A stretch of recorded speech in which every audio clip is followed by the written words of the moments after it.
When you're using the lectionary, you're using readings that somebody else chose. So I'm having to wrestle with things I'm not naturally drawn towards. So I like to use it because it makes me do things I wouldn't normally do and think about ideas I wouldn't normally think about it. But it's also more of a struggle. So that said, I am grateful for the opportunity to think about these ideas. And I'm grateful to be here with all of you. And it's my prayer that something in my study of these readings will touch your heart. So the first reading today was from Psalm 65, and that you can actually look at. You don't have to open up your Bible because it's in the bulletin. It's what we read. And it's what we read as a responsive reading. So my question about this is, what does the psalm tell us about the nature of God? By awesome deeds, you answer us with deliverance, O God of our salvation. You are the hope of all the ends of the earth and of the farthest seas. By your strength, you establish the mountains. You are girded with might. You silence the roaring seas, the roaring of their waves, the tumult of the peoples. Those who live at earth's farthest bounds are awed by your signs. You make the gateways of the morning and the evening shout for joy. It goes on. You visit the earth and water it. You enrich it. The river of God is full of people. At the end it says, the pastures of the wilderness overflow. The hills gird themselves with joy. The wagon tracks overflow. So what are the qualities? What's the nature of God? If we look at the psalm, what would we understand about this God? Well, for me, I see joyful or joy-inspiring. This is a God that inspires joy. Abundant, overflowing. There's lots of overflowing. There's lots of water. And God goes to the ends of the earth. God goes everywhere here. So God is omnipresent. Strong, that's another word in there, adjective, mighty, and life-giving. This makes me think about a waterfall I saw the other day. I was hiking at Buffalo Falls, and I went there with a friend, and there's a waterfall, and I was watching it, and it was very beautiful. And I thought, you know, this waterfall keeps going, whether I'm here to watch it or not. It just flows continuously. It doesn't, when I leave, it doesn't go, I'm so tired. This is getting so boring.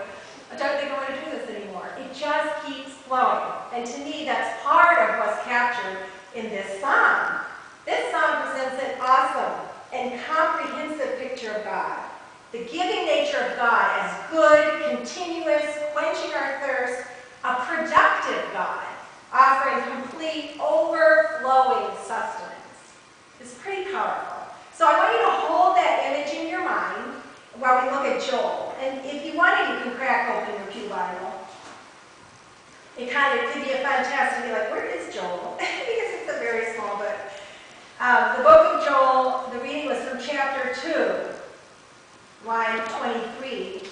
But you don't have to open it. I'll read it. It says, O children of Zion, be glad and rejoice in the Lord your God, for he has given the early rain for your vindication. He has poured down for you abundant rain, the early and the later rain. The threshing floor shall be full of grain, the vats shall overflow with wine and oil. And then I will repay you for the years that the swarming locust has eaten. And it goes on to talk about plenty and being dealt with wondrously. And then it says, and my people shall never again be put to shame. So here's another question. When we're looking at this is the same God, right? The abundant, the overflowing, the incredible God. Actually, before I ask you a question, I want to bring your attention to two special things in Joel. Because I think in Joel you get the same ideas about the nature of God that you get in the Psalm. There are a lot of similar adjectives to describe this totally awesome God. But there's two really cool things. And one of them is in line 25 of Joel. And that's where it says, I will repay you for the years that the swarming locust has eaten. Do you have any years that the swarming locust ate in your life? God is saying, I will repay you. This is a God, when we're thinking about what's the quality and nature of God, this is a God that retroactively goes back and makes things right for us. So not only is this God incredible and loving in the future and in the present, bringing the harvest, this is a God who moves backwards. So this is a time-traveling God. That's pretty cool. This is a God who can fix the past. That's really, it just blows my mind. And then the other line that I wanted to share with you, or bring your attention to, is my people shall never again be put to shame. So now I can ask you my question. Do you ever feel any shame?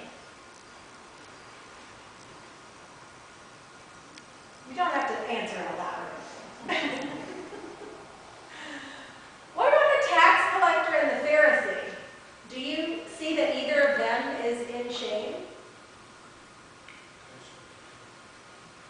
So let's focus our attention then on the gospel. If you were in your Bibles, you could go over to, this is like a Bible study. You could go over to Luke chapter 18. So there's this parable, the tax collector and the Pharisee are up there. So while we look at the parable, which you probably heard many times before, I want you to hold in mind just those awesome qualities about God that we were just talking about, the awesome qualities in the Psalm and in Joel of this incredibly powerful, all-present, everywhere, wondrous, overflowing, abundant God. So think about that God while we look at this. And there are two things here in this parable that really struck me. And the first one is that the Pharisee says, while he's praying, I am not like other people. And the second is the last bit of it where it says, this man, referring to the tax collector, went down to his home justified rather than the other. So I want to talk about those two lines. And I want to do it by thinking about the heart attitude of these men. So can you put yourself in each of these positions? Now, let's try to feel what the Pharisee felt. So this is you. You're doing well. You're doing well in your job. You've been praying and being kind. You've been giving money to Habitat for Humanity. You're being nice to your in-laws. You make cookies for sick people. And you're praying. And while you're praying, you notice that guy down the street praying next to you. And you know for a fact he's very manipulative when it comes to selling. He's a salesman and he's very manipulative. And he always complains about not getting enough money for a raise. And you know, the other thing is there's just something about him that you don't like. You don't know what it is. There's something about him you don't like. You can't describe it. You've heard he gambles. He doesn't give money to the church. You just don't like him. Meanwhile, this man, the man down the street, the tax collector in the story, he can't even deal with how badly he sucks. Everything is going wrong for him. His work, his relationships, his mother isn't talking to him. He doesn't feel like he has a single friend. And he did kind of lie to sell something at his job. And he feels like a loser, a total and complete failure. He can't even look up. He's so embarrassed and full of shame. Have you felt at least once like each of these men? No? I have. At least once. Which do you think is the better way to feel when you look at that? You know what? I think neither.